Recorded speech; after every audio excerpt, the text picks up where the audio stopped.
بعد فاعوذ باللہ من الشیطان الرجیم بسم اللہ الرحمن الرحیم ثم لتسألن یومئذ عن النعیم صدق حضرت علامہ مفتی رضا الحق اشرفی صاحب مدث اللہ العالی، وہ جمیع ذوی الاحترام ذوی الاحتشام باصفا علماء کرام، سونا تجھے شرم نبی خوف خدا یہ بھی نہیں وہ بھی نہیں، رزق خدا کھایا کیا فرمان حق تعالیٰ کیا، شکر کرم ترس سزا یہ بھی نہیں وہ بھی نہیں، ڈر تھا کہ عصیاں کی سزا اب ہوگی یا روز جزا، ڈر تھا کہ عصیاں کی سزا اب ہوگی یا روز جزا، دی ان کی رحمت نے صدا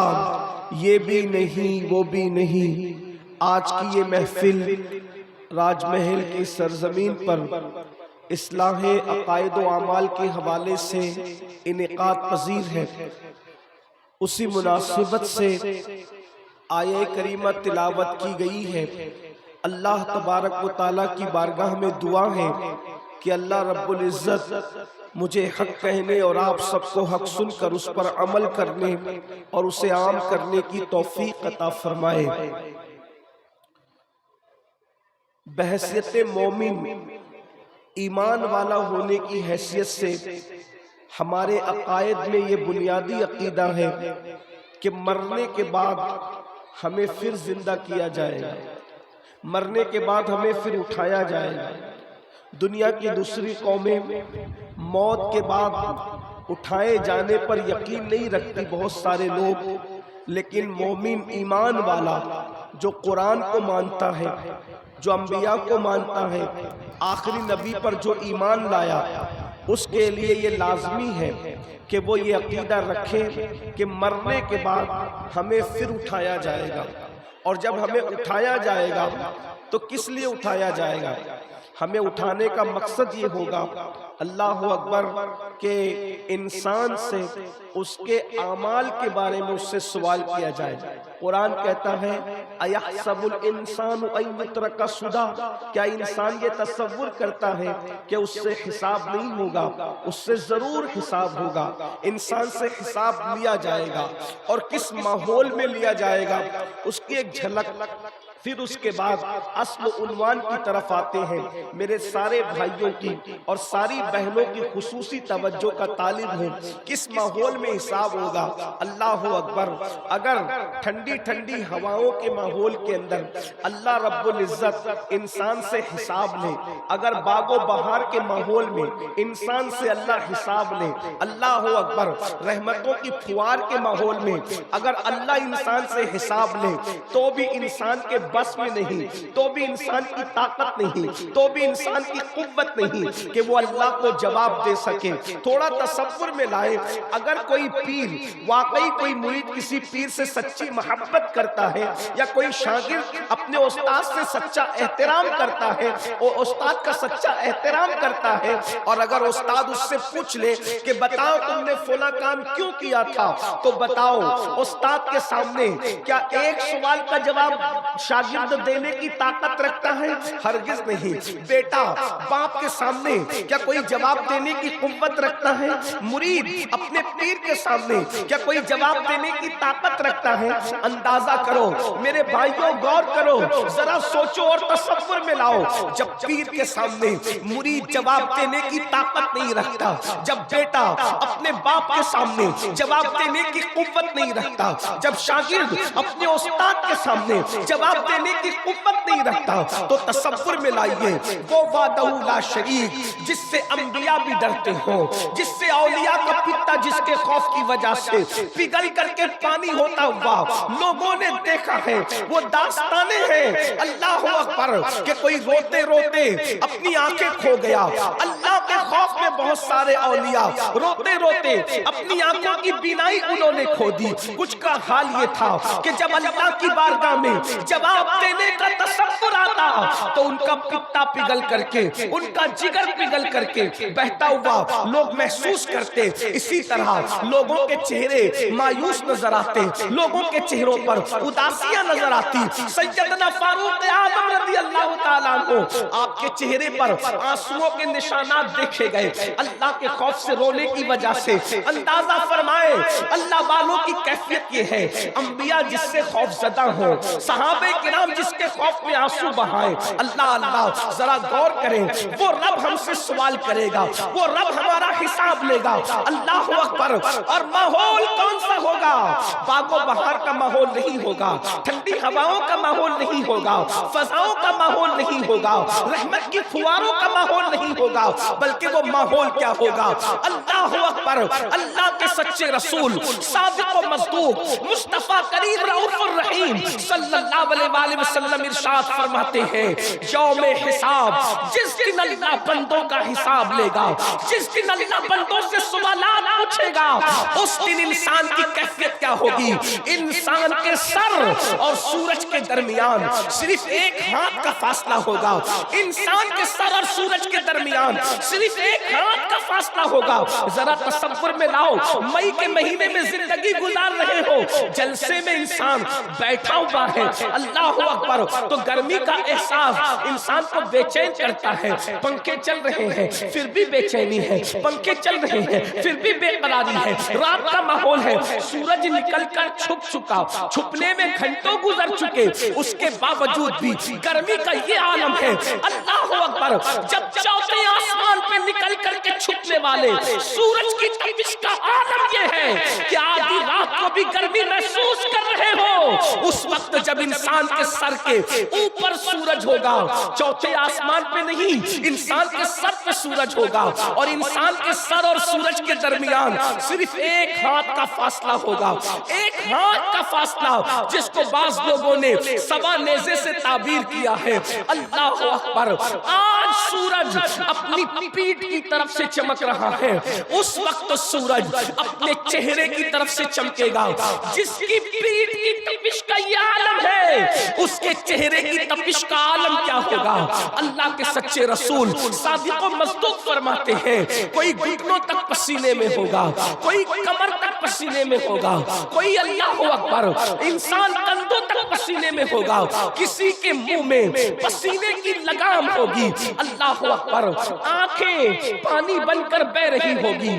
انسان کے سروں میں ان کا بھیجا ایسے کھولتا ہوگا جس طریقے سے چولہے پہ رکھی ہوئی ہانڈی کے اندر انسان پانی کھولتے ہوئے دیکھتا ہے, چولہے پہ رکھی ہوئی ہانڈی میں جیسے پانی کھولتا ہے, انسان کا بیجا اس کی کھوپڑی میں کھول رہا ہوگا, ناک کے ذریعے سے, کان کے ذریعے سے اس کا بھیجا بہ رہا ہوگا.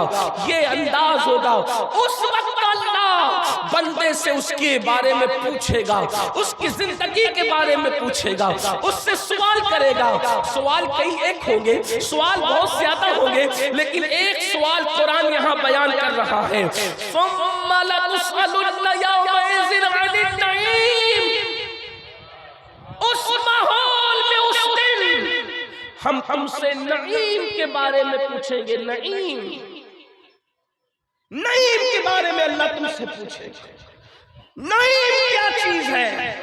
مفسرین نے مختلف اقوال بیان کیے. نعیم سے مراد یہ, نعیم سے مراد یہ, نعیم سے مراد یہ. جو ایک قول آج آپ کے سامنے پیش کرنا, اقوال بہت ہیں کیونکہ قرآن کی ایک ایک آیت کی 70 ہزار تفاسیر بیان کی گئی ہے, اور یہ تو ظاہری ہے. اس کے علاوہ جو باطنی تفاسیر ہے اس کا تو کوئی اندازہ ہی نہیں. بلکہ امام عبدالوہاب شارانی تو یہاں تک فرماتے ہیں کہ قرآن کا نزول بند ہوا ہے, مگر معنی قرآن کا نزول آج بھی علماء کے دل پر ہو رہا ہے. ہر دن ایک نیا معنی لوگوں کے دلوں پر, جو اہل اللہ ہے, اللہ والے ہیں, علماء ربانیین ہیں, ان کے دلوں پر اب بھی معنی قرآن نازل ہوتی ہے, قرآن مقدس کا معنی نازل ہوتا ہے. اللہ اکبر. آیت نہیں نازل ہو سکتی, وہی نہیں آ سکتی, اب قرآن نازل نہیں ہو سکتا کیونکہ قرآن مکمل ہو چکا ہے. لیکن مصطفیٰ جان رحمت کے دل کے صدقے میں علماء کے دلوں پر اب بھی معنی قرآن کا نزول ہو رہا ہے. ثم لتسألن یومئذ عن النعیم, اللہ تم سے نعیم کے بارے میں پوچھے گا. تو مفسرین نے ایک اور نعیم کا یہ بیان فرمایا, اللہ تم سے قیامت کے دن اس ماحول میں جب سر پہ سورج ہوگا بھیجا انسان کی کھوپڑی میں کھول کر اس کی ناک اور اس کے کان سے بہ رہا ہوگا, اس وقت اس کی آنکھیں پگھل پگھل کر پانی بن کر بہ رہی ہوگی. اس وقت ماں بیٹے سے بھاگ رہی ہوگی, باپ بیٹے کے کام نہ آ سکے گا. گزرا کرے پسر پہ, پدر کو خبر نہ ہو, باپ پہ گزرے گی تو بیٹے کو پتا نہیں, بیٹے پہ گزرے گی باپ کو پتا نہیں, بیوی کہاں ہے شوہر کو پتا نہیں, شوہر کہاں ہے بیوی کو پتا نہیں. نفسا نفسی کا عالم ہے. اللہ اکبر.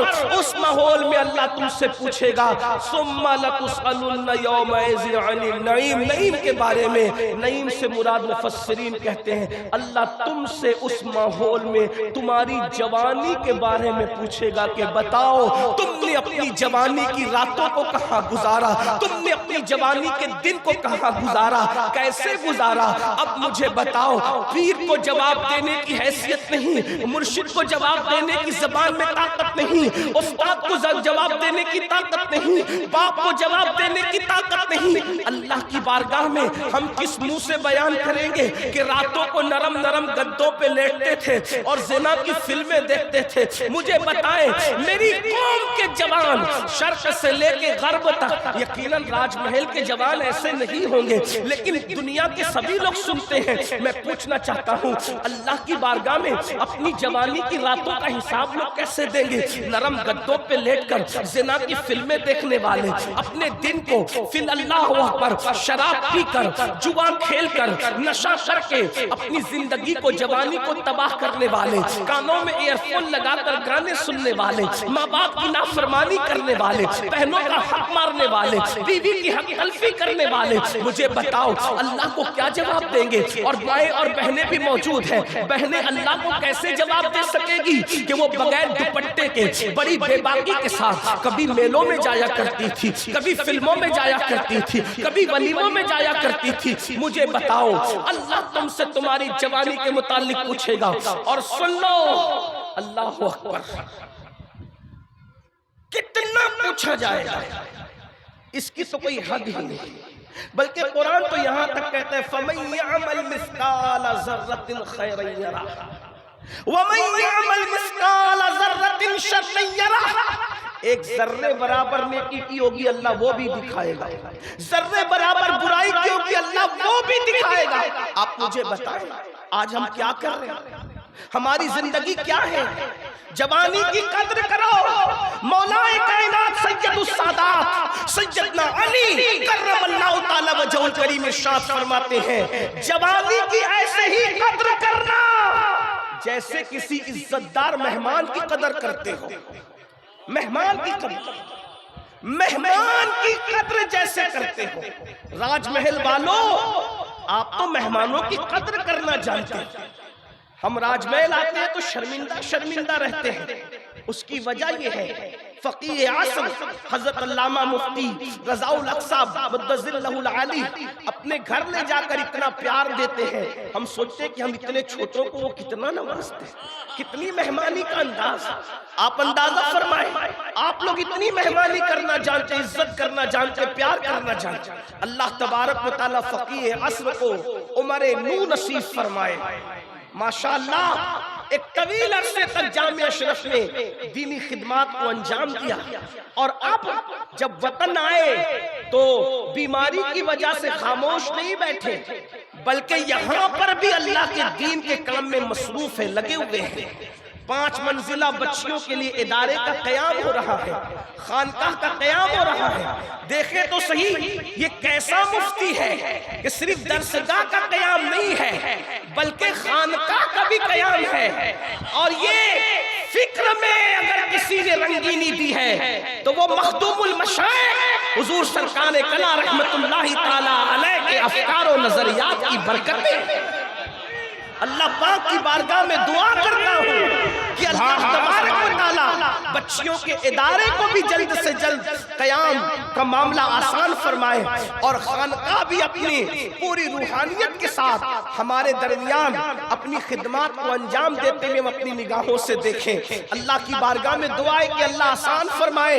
میں عرض یہ کر رہا تھا، غور فرماؤ میری قوم کے جوانوں، مولا مشکل کشا سید السادات سیدنا مولا علی کرم اللہ تعالی وجہ الکریم فرماتے ہیں جوانی کی ایسے ہی قدر کرو جیسے معزز مہمان کی عزت اور قدر کرتے ہو۔ کیوں؟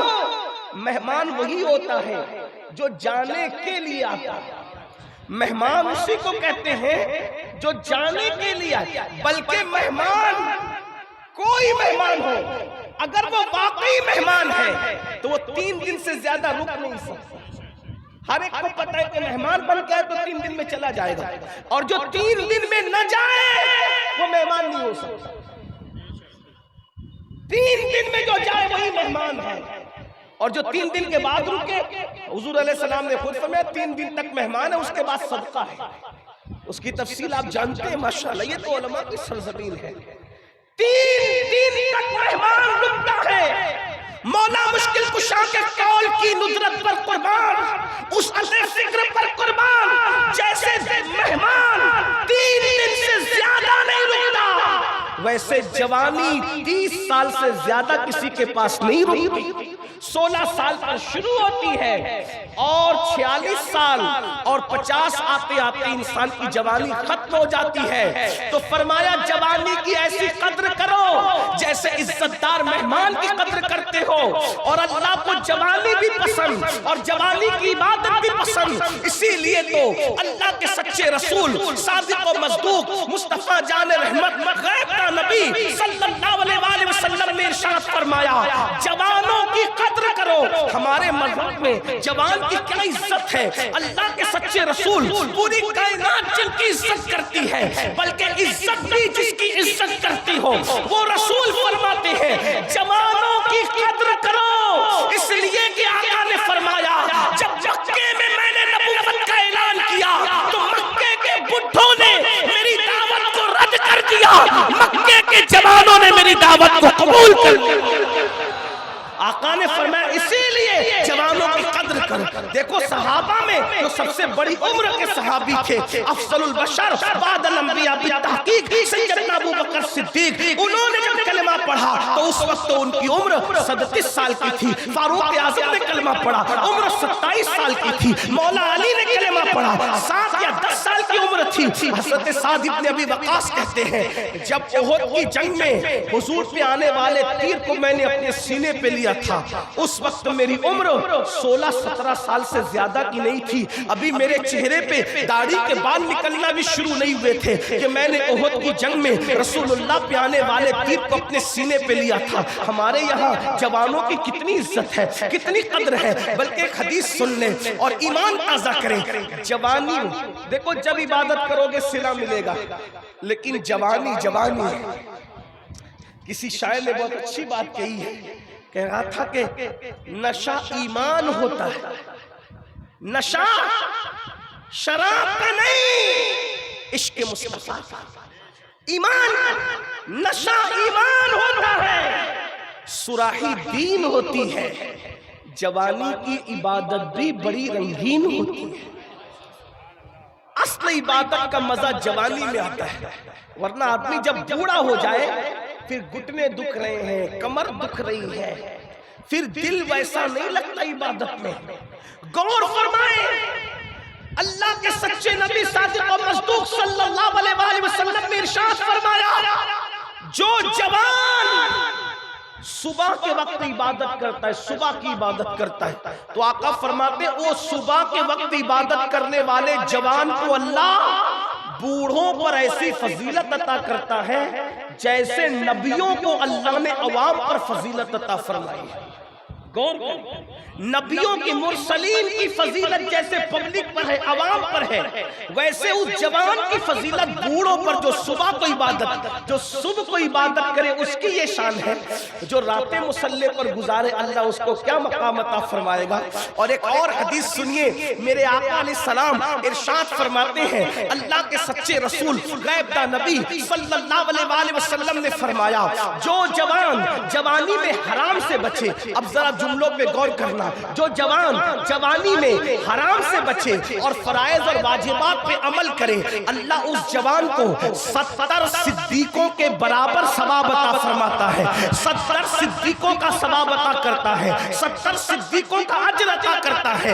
لوگ ولی بننے کی بات کرتے ہیں، ولایت اپنی جگہ، لیکن ولایت سے بھی بڑا مرتبہ صدیقیت کا مرتبہ ہے، شہید سے بھی بڑا مرتبہ صدیقیت کا مرتبہ ہے۔ نبوت اور صدیقیت کے درمیان اور کوئی مرتبہ اور درجہ نہیں ہے، نبوت کے بعد سب سے بڑا مرتبہ صدیقیت کا مرتبہ ہے۔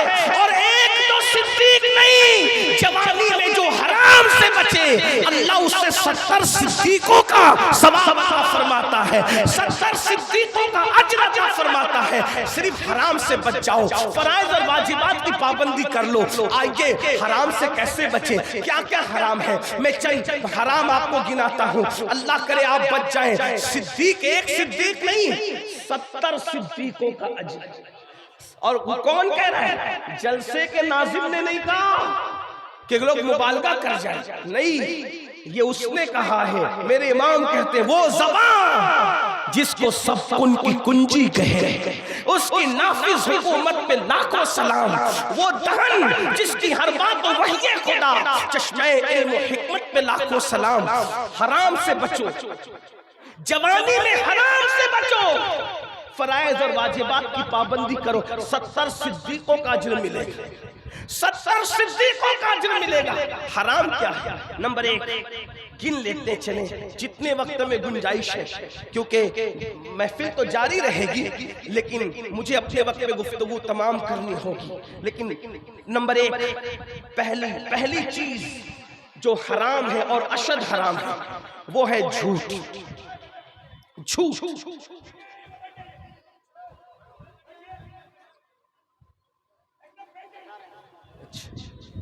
ایک بار درود شریف پڑھیں، بلند آواز سے درود شریف پڑھیں۔ رب صلی وسلم دائما ابدا علی حبیبک خیر الخلق کلہم۔ جلدی سے چلتے ہیں۔ جھوٹ آج ہمارے سماج میں، معاشرے میں جھوٹ کو حرام سمجھا ہی نہیں جاتا، جھوٹ فیشن۔ حالانکہ مذاق میں بھی جھوٹ بولنا حرام۔ اگر کوئی مذاق میں بھی جھوٹ بولے، جیسے مثال کے طور پر کہ کوئی یہ کہہ دے اپنے بچے کو چھوٹے بچے کو 3-4 میں تمہیں سنڈے کے دن پارک میں گھمانے لے جاؤں، ایسے کہ اور نہیں لے گیا، جھوٹ بولا، حرام۔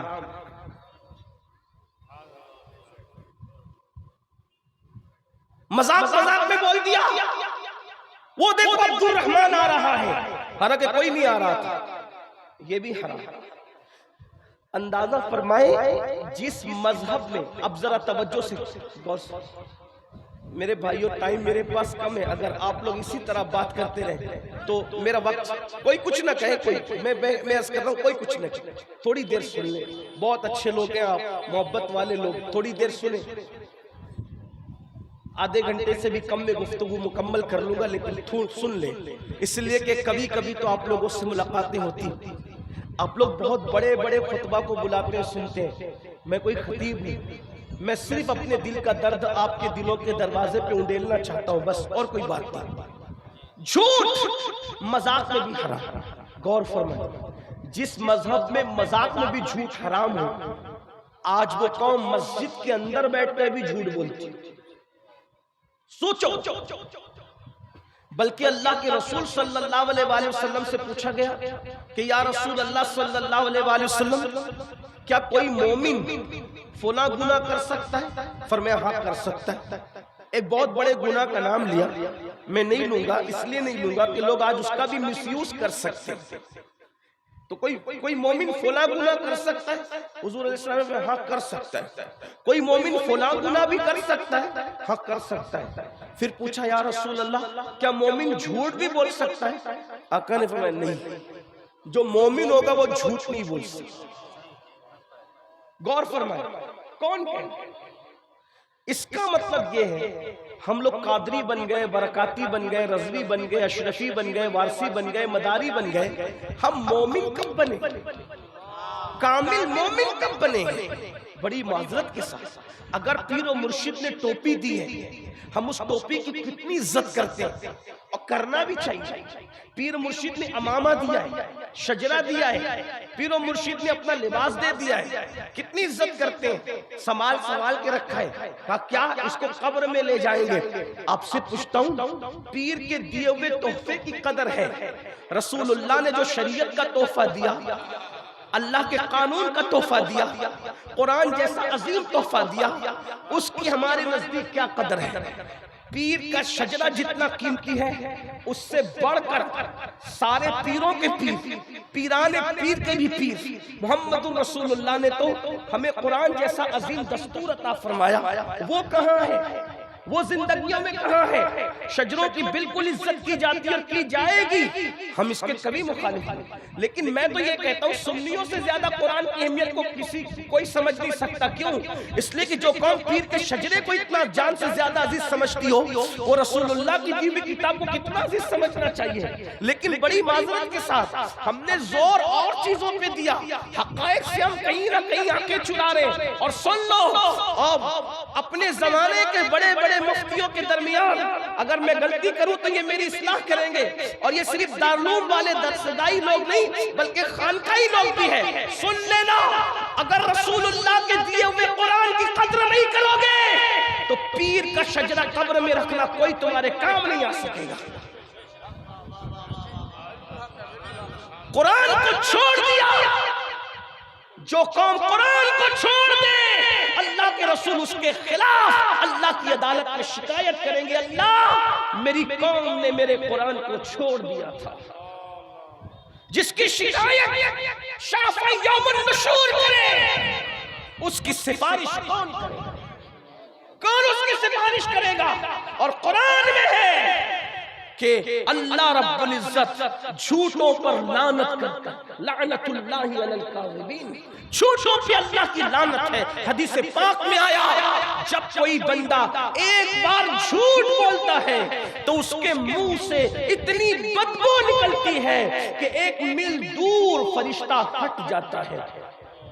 تمہارے ہم نے بڑے بڑے منجن، بہت زیادہ قیمتی جو ہے وہ ٹیوب پیسٹ استعمال کر کے منہ کی بدبو دور کرنے کی کوشش کی، وہ جھوٹ کی بدبو جس سے فرشتہ دور ہٹتا ہے، اس کے لیے کون سی صفائی کا انتظام کیا؟ حرام سے بچو جوانی میں، 70 صدیقوں کا ثواب نہیں۔ نمبر 2، دوسرا حرام بدنگاہی، یعنی جن جیسے بدنگاہی سے مراد عورتوں کو بے پردہ دیکھنا، یہ بھی لوگ گناہ نہیں سمجھتے۔ اور یہ بھی سمجھ لے، جان لے کہ جس طرح مردوں کا عورتوں کو بلا عذر دیکھنا حرام ہے، ویسی عورتوں کا مردوں کو بھی بلا عذر دیکھنا حرام ہے۔ قرآن کہتا ہے قُلْ لِلْمُؤْمِنِينَ يَغُضُّوا مِنْ أَبْصَارِهِمْ، مومنوں کو کہہ دو، اے محبوب اپنے غلاموں کو، مومنوں کو کہہ دو کہ وہ اپنی نگاہوں کو نیچی رکھیں۔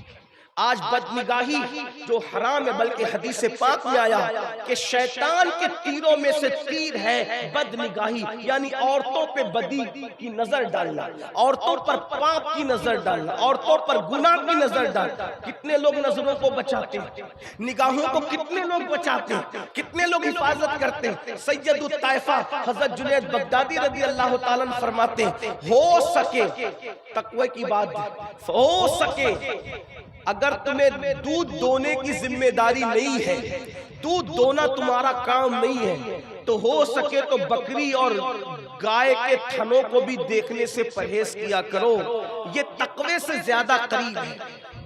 یہ پرہیزگاری سے زیادہ کریں۔ ایک بار جنید بغدادی سرکار کی بارگاہ میں ایک جوان آ کے کہتا ہے حضرت مجھے نماز میں لذت نہیں ملتی، تو فرمایا شاید تو نے کسی زانی کی آنکھوں میں تک لیا ہے، اس لیے اللہ نے تجھ سے نماز کی لذت کو چھین لیا ہے۔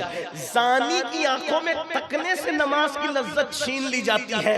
جو قوم رات کے 3 بجے تک زنا کی فلمیں دیکھیں، اس قوم کو نماز کی توفیق کیسے ہو سکتی ہے؟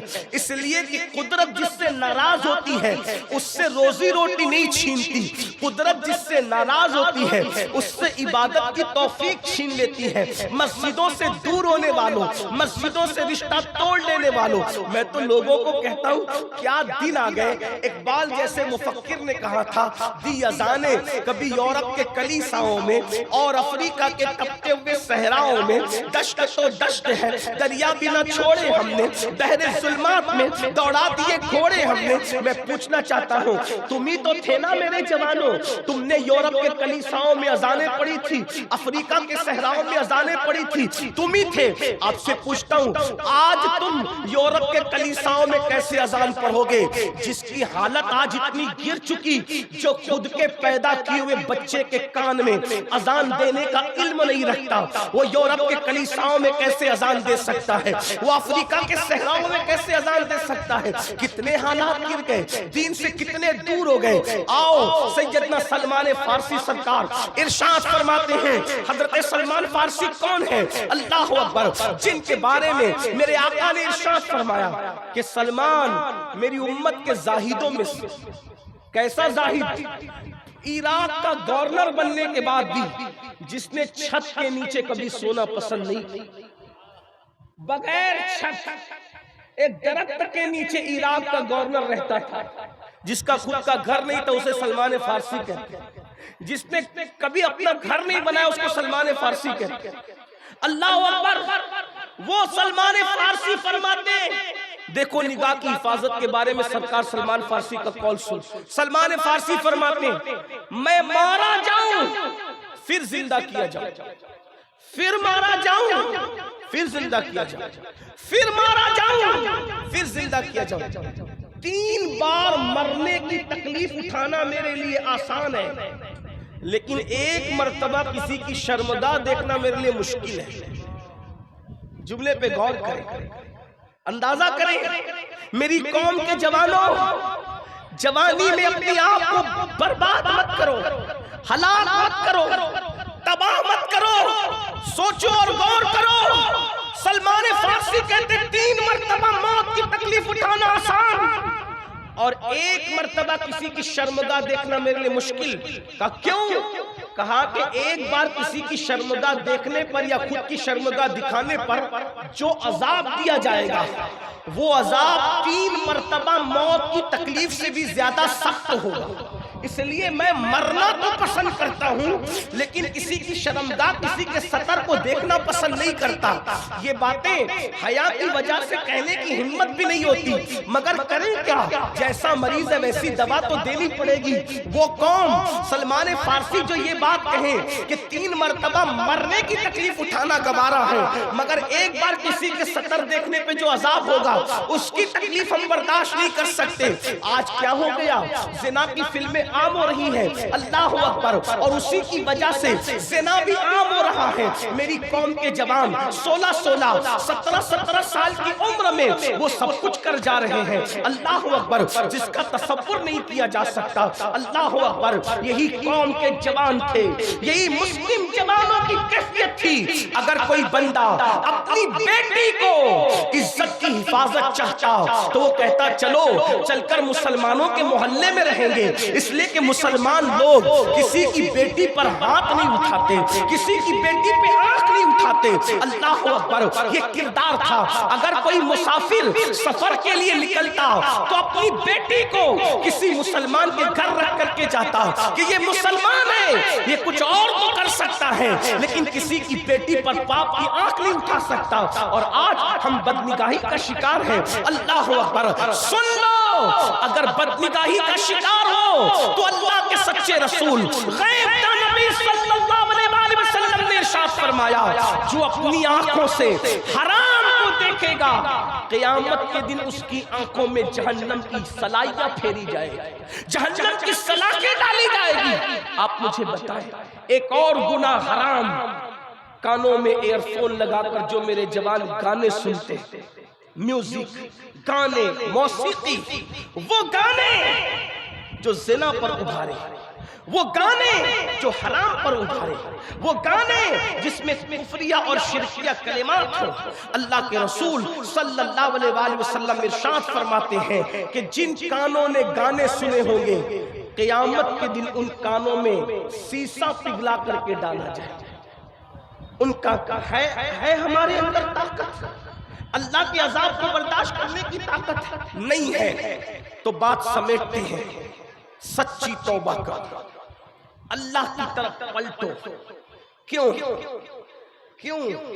اور جوانی میں ہی پلٹ جاؤ، جوانی ہی میں پلٹ جاؤ، کیونکہ اللہ کے رسول نے فرمایا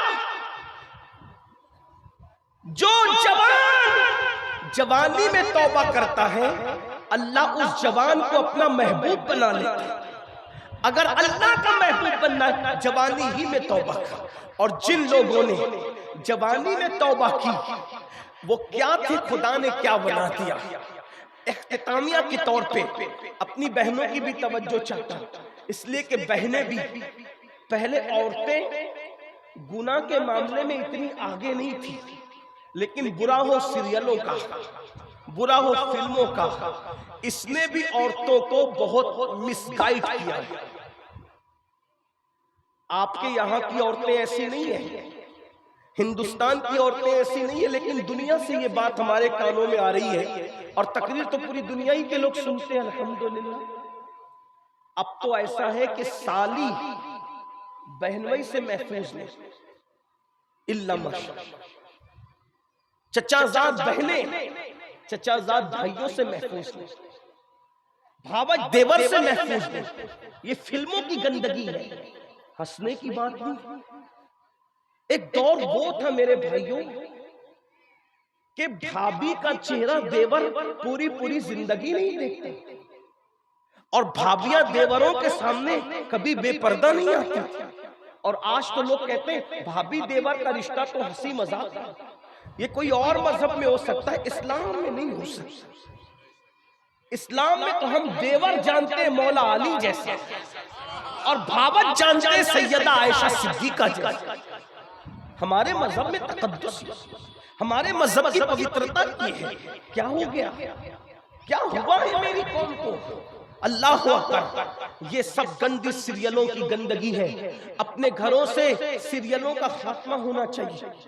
بہت شوق سے آج قوم کی بچیاں پاکستانی سیریل دیکھتی، ہندوستانی سیریل دیکھتی، اور بچیاں بہت شوق سے کہتی ہندوستان اور پاکستان کے جو سیریل ہیں اس میں گھریلو داستان، کوئی گھریلو داستان نہیں ہے، اس میں افیئر سکھایا جا رہا ہے، دیور بھاوج کی گندگی کے تعلقات سکھائے جا رہے ہیں، سالی اور بہنوئی کو گندگی کی ٹریننگ دی جا رہی ہے۔ یہ ساری چیزوں پر آپ کی نظر ہونی چاہیے۔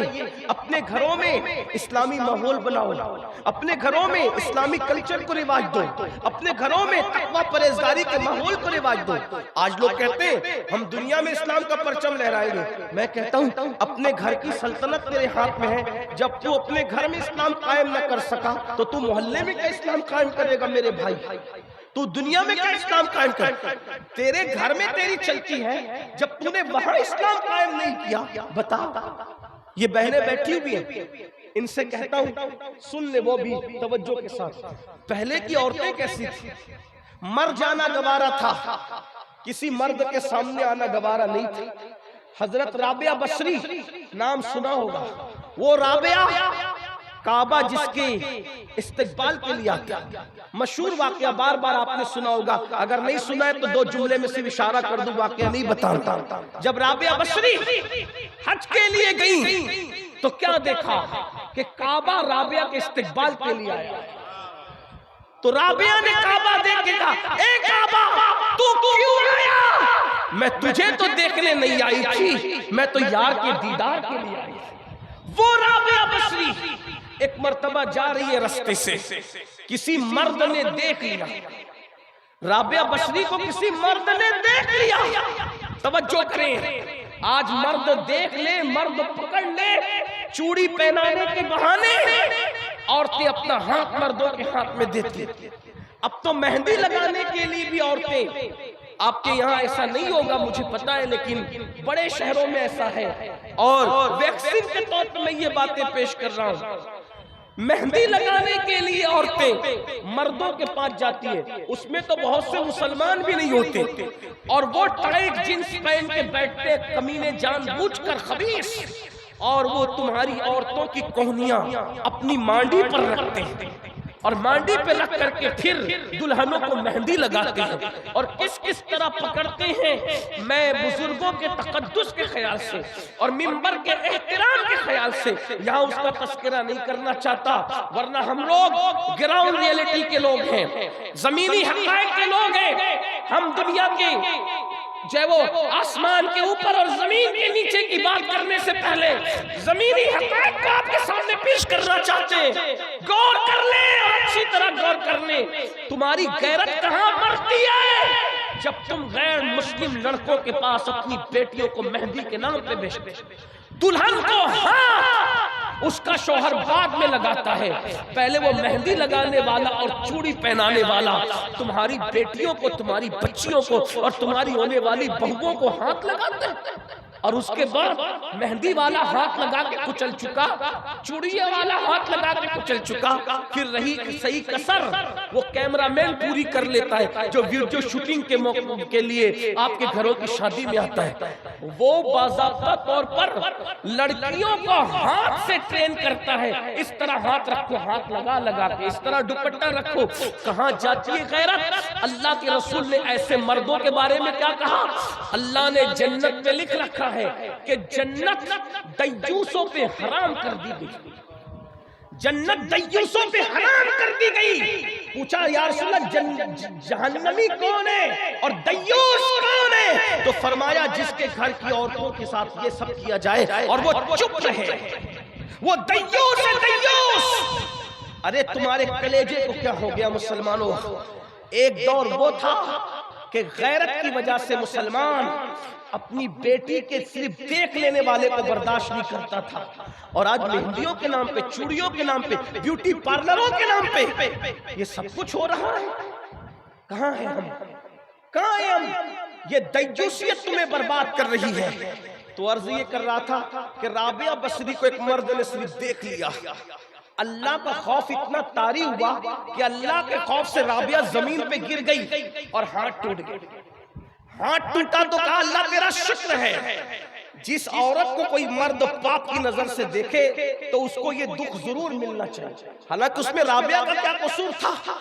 حضرت رابعہ کا کیا قصور تھا؟ لگے ہاتھوں میری قوم کی جوان بیٹیوں سے بات کرتے، آج کل اگر فلم دیکھتے ہوئے، سیریل دیکھتے ہوئے، ناول پڑھتے ہوئے بے باک لڑکے اگر کسی لڑکی کو افیئر کا، ناجائز محبت کا آفر کرتے ہیں تو لڑکیاں جلدی پگھل جاتی ہیں اور اس کو فیشن کا نام دیا جاتا ہے۔ قوم کی بیٹیوں سنو، آج تو بیٹیاں منکرین اسلام کے ساتھ بھی افیئر کر رہی ہیں، رشتے فیس بک پہ طے ہو رہے، رشتے واٹس ایپ پہ طے ہو رہے، رشتے انٹرنیٹ پہ طے ہو رہے۔ میری بہنوں، انٹرنیٹ پر تو چپل منگانے والا کا دل بھی مطمئن نہیں رہتا، پتہ نہیں میں نے جو پسند کیا ہے وہی بھیجے گا کہ دوسری بھیجے گا۔ ذرا غور فرمائیں، جب انٹرنیٹ پر آئی ہوئی چپل پر دل مطمئن نہیں ہوتا تو انٹرنیٹ پر لوگ رشتے کیسے طے کر لے رہے ہیں؟ مجھے حیرت اس بات پر ہے۔ پھر ہاتھوں کی مہندیاں بھی نہیں چھوٹتی اور طلاق تک کی نوبت آتی ہے۔ شریفوں کے رشتے انٹرنیٹ، یوٹیوب اور فیس بک پہ طے نہیں ہوتے۔ اور قوم کی بیٹیوں سے کہتا ہوں، یہ افیئر میں جو عشق کے نام پہ ناجائز رشتے تمہیں دیے جاتے ہیں، ناجائز محبت میں تمہیں بلایا جاتا ہے، تو یہ درندے، یہ وحشی، یہ بے حیا اور بے غیرت لڑکے بھوروں کی طرح ہے۔ جیسے بھورا ایک بار پھول کا رس چوس کر دوبارہ پھر پھول کی طرف رخ نہیں کرتا، تتلیوں کے پاکپن کی طرح ان کی شرارتیں ہیں، جیسے تتلیاں ایک مرتبہ پھول کا رس چوس کر دوبارہ ادھر منڈلاتی بھی نہیں، ایسے ہی یہ نوجوان چھوکرے فلمیں دیکھ کر، گندی فلمیں دیکھ کر محبت کے نام پہ زنا کی طرف تمہیں لے جاتے ہیں۔ آؤ، وہ جو بات کرنے چلا تھا، کیا عورتیں تھی، کیا بیٹیاں تھی، کیا مقدس ہستیاں تھی، ایک لڑکی، ایک جوان لڑکی، بلکہ جوانی میں ابھی اس نے قدم رکھا تھا، بہت چھوٹی سی عمر تھی، 13-14 سال کی عمر کی وہ لڑکی تھی، کیا بیٹیاں تھی، قابل رشک بیٹی، ان کے ذکر سے آج بھی نگاہوں میں تقدس پیدا ہوتا۔ 13-14 سال کی بیٹی ہے، ماں نے کہا بیٹا چلی ذرا بازار چلی جا اور فلاں سامان لے کر، بازار جا تھوڑا سامان لے۔ علامہ عثمان ابن شاکر لکھتے ہیں کہ ماں نے کہا کہ جا اور کچھ سامان لے کر، 13-14 سال کی لڑکی، وہ بازار کیا گئی، ایک جوان لڑکا، وہ بھی 16-17 سال کا، بہت عمر اس کی بھی نہیں تھی، 16-17 سال کا وہ جوان، وہ بازار آیا اور آنے کے بعد اس جوان نے اس لڑکی کو دیکھا اور دیکھنے کے بعد کہا اے لڑکی کتنی خوبصورت ہے، کتنی حسین ہے۔ یہ بات اگر آج ہمیں کوئی کہہ دے ہم ڈھیر ہو جاتا ہے۔ یہ سب جھوٹی تعریفوں سے متاثر نہ ہوا، کوئی سفید چمڑی خوبصورت نہیں ہے، جو چمڑی نے جہنم میں جلنا ہے وہ کب سے خوبصورت ہونے لگی؟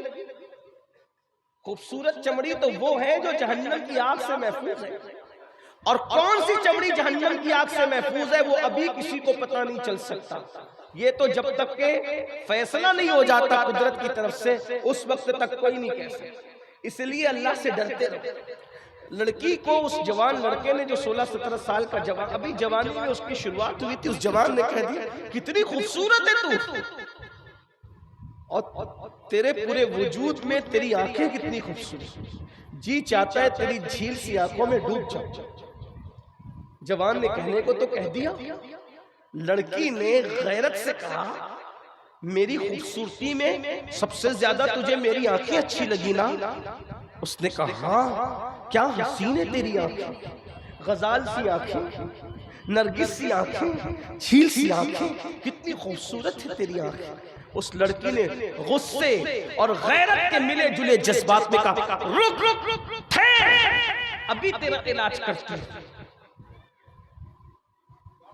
وہ جوان وہی ٹھہر گئے، لڑکی گئی اور چند منٹوں کے بعد ایک بوڑھی کنیز آئی، اس کے ہاتھ میں ایک پلیٹ تھی، تشت تھی، اور وہ ڈھکا ہوا تھا کپڑے سے۔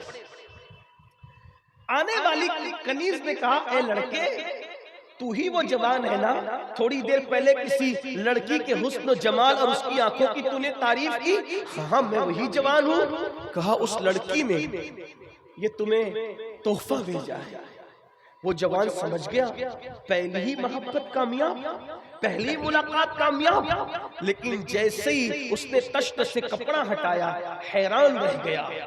ایک چٹھی تھی اور خون آلود کٹی ہوئی آنکھیں، کٹی ہوئی آنکھیں خون آلود تشت میں رکھی ہوئی، اور ساتھ ایک چٹھی اٹھا کے پڑھا تو لکھا ہوا تھا اے جوان میری آنکھیں تجھے خوبصورت لگی ہے نا، اس لیے میں نے یہ آنکھیں کاٹ کر تجھے بھیج دیا، یہ کٹی ہوئی آنکھیں لے لے اور مجھے بھول جا، دوبارہ مجھے کبھی یاد مت کرنا۔ وہ آنکھیں جو مردوں کو میری طرف متوجہ کر کے مجھے پاپ میں مبتلا کریں، ایسی آنکھیں میں اپنے ماتھے پر کبھی رکھنا پسند نہیں کر سکتی۔ میں اندھی بن کر تو رہنا پسند کر سکتی ہوں مگر بے حیا اور بے غیرت بن کر کے رہنا پسند نہیں کر سکتی۔ اس جوان کے پیروں کے نیچے سے زمین کھسک گئی اور اس جوان نے سوچا یا اللہ میرے چند جملوں کی وجہ سے ایک لڑکی کی آنکھیں چلی گئی، وہ نابینا ہو گئی، وہ اندھی ہو گئی، کون اس سے شادی کرے گا، کون اس کو بیوی بنائے گا، کون اس سے نکاح کرے گا؟ چلو اللہ سے توبہ، اللہ کی بارگاہ میں توبہ کرنا چاہیے۔ وہ جوان گھر آیا بوجھل قدموں سے، پوری رات تڑپتا رہا، روتا رہا، معافی مانگتا رہا۔ کسی کہنے والے نے بہت اچھا جملہ کہا ہے، دل دکھاتے ہیں مخلوق کا اور توبہ کرتے ہیں اللہ کی بارگاہ میں.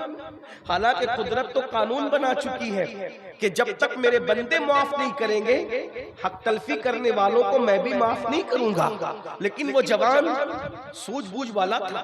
اس جوان کی کوئی بے ادبی نہیں کر رہا, اس کی انداز بیان ایسا ہے, ورنہ تصور میں بھی کہیں اس جوان کی بے ادبی نہیں ہے. وہ جوان میرے سر پر, میری آنکھوں پر, میرے دل پر, میرے قلب پر, میرے جگر پر اس کی نالین کا نقش. لیکن اللہ اکبر, رات بھر روتا رہا, توبہ کرتا رہا. صبح ہوئی, دل میں خیال آیا, اے جوان, دل دکھانا مخلوق کا اور توبہ کرنا رب کی بارگاہ میں, چلو اس سے بھی تو معافی مانگ لیں, اس سے بھی تو معافی طلب کر لیں. اور وہ جوان جب گیا اس لڑکی کے محلے میں تو کیا دیکھا کہ پورا محلہ غم میں ڈوبا ہے اور لوگ کسی جنازے کو پورے عزت اور احترام کے ساتھ اٹھا رہے ہیں. پورے محلے کو روتا دیکھا.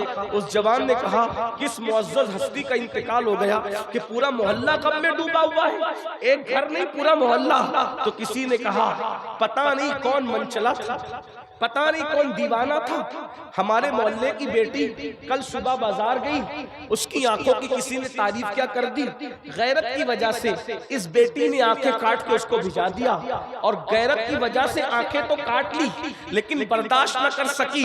دن بھر تڑپتی رہی, رات بھر تڑپتی رہی, آنکھوں کا کاٹنے کا دکھ اس سے برداشت نہ ہوا, اور صبح ہوتے ہوتے اس بیٹی کا انتقال ہو گیا. ہماری غیرت مند بیٹی نے آبرو بچانے کے لیے اپنی جان تک دے دی, مر گئی, وہ دنیا چھوڑ دیا اس نے. اس جوان نے کہا اے جوان, تیرے چند جملوں نے صرف کسی کی آنکھیں نہیں بلکہ کسی کی جان تک لے لی ہے. ایک قوم کی بیٹی نے صرف آنکھیں نہیں کھویا بلکہ تیرے چند جملوں کی وجہ سے اس نے تو جان کھو دی ہے. مر گئی ایک قوم کی ایک بغیرت بیٹی, ایک باغیرت بیٹی مر گئی ایک قوم کی. اے جوان, تینے کیا کر دیا؟ احساس, احساس, احساس. پھر اس جوان نے جو 16-17 سال کا جوان تھا, اس نے اللہ کی بارگاہ میں سچی توبہ کی. مولا, میرے چند جملوں سے کسی کی آنکھ جا سکتی ہے, کسی کی جان جا سکتی ہے.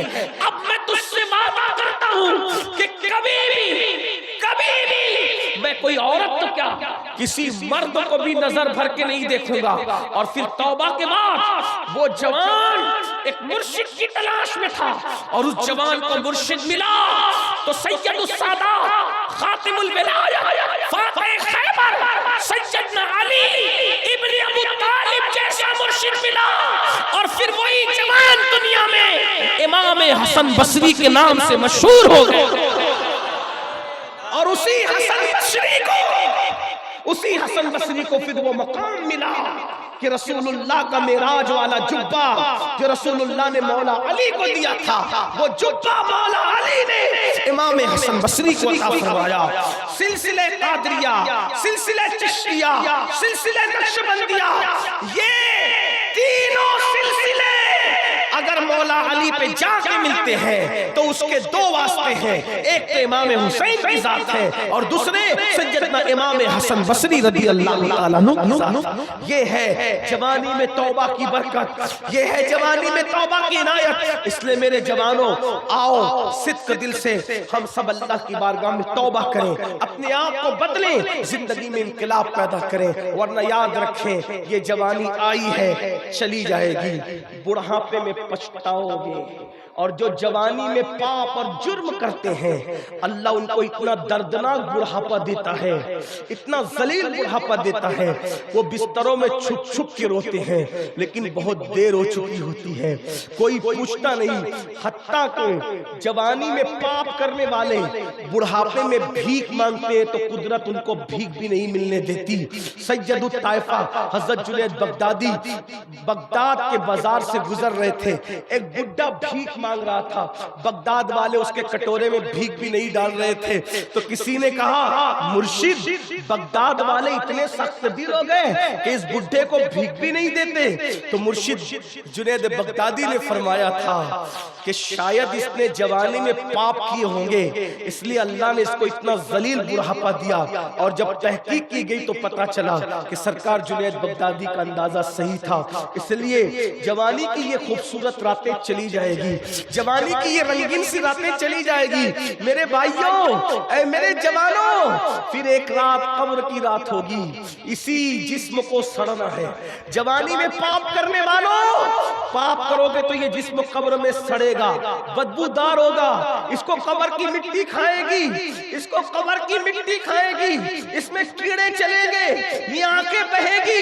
یہ بددعا کے طور پہ نہیں کہہ رہا ہوں، یہ باتیں حدیث میں آئی ہیں، یہ باتیں روایتوں میں آئی ہیں، یہ باتیں مشاہدے کی ہے۔ قبروں میں مٹی پگھال دے گی جسم کو۔ سوچو تو صحیح، جو جسم مچھر کا ڈنگ برداشت نہیں کر سکتا، جو جسم مکھی کا ڈنگ برداشت نہیں کر سکتا، جوانی میں پاپ کرنے والوں، جب اس کو کیڑے پڑیں گے، اس میں اس جسم میں کیڑے پڑیں گے، پاپ کرنے والوں کیڑے، تو کیسے برداشت کرو گے؟ کون بچائے گا؟ سفید کپڑے پہن کر اسمارٹ بننے والوں، چہرے پہ گازے حسن بن کر مل کے خوبصورت بننے والوں، کاسمیٹک آئٹم کا استعمال کر کے حسین بننے والوں، کاسمیٹک آئٹم کے استعمال کو میں منع نہیں کرتا، اگر حرام نہیں ہے تو خوبصورتی کے لیے استعمال کر سکتے ہو، لیکن یاد رکھو دنیا میں چمڑی کو چمکا کے کیا ملے گا؟ اگر پاپ کر رہے ہو تو اسی خوبصورت چمڑی کو قبر کے کیڑے کھائیں گے۔ اس لیے توبہ کر لو، سدھر جاؤ، بدل جاؤ، تبدیل ہو جاؤ، اللہ کو راضی کر لو، اللہ کو منا لو۔ اگر جوانی میں خدا کو منا لیا تو قبر کے کیڑے تو دور کی بات ہے، انشاءاللہ تمہارا کفن بھی میلا نہیں ہوگا اور دنیا کہنے پہ مجبور ہو جائے گی زمین میلی نہیں ہوتی، زمن میلا نہیں ہوتا، محبت کے غلاموں کا کفن میلا نہیں ہوتا۔